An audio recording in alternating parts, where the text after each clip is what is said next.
Innovation is a force of nature. All we can do is erect lightning rods to capture that energy.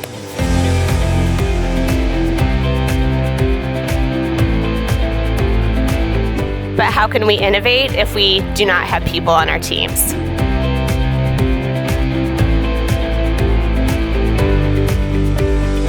When we think about diversity and inclusion and we think about building our workforce over the next 10 to 15 years, it needs to be inclusive and representative of everyone we serve globally.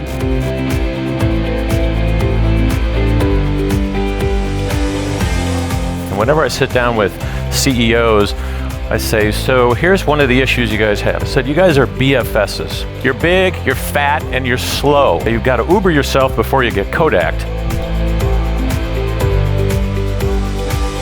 Unless we recognize that and understand that there may be people out there who are smarter than us, better than us, more able than us, regardless of how well accomplished we are ourselves, we're dead.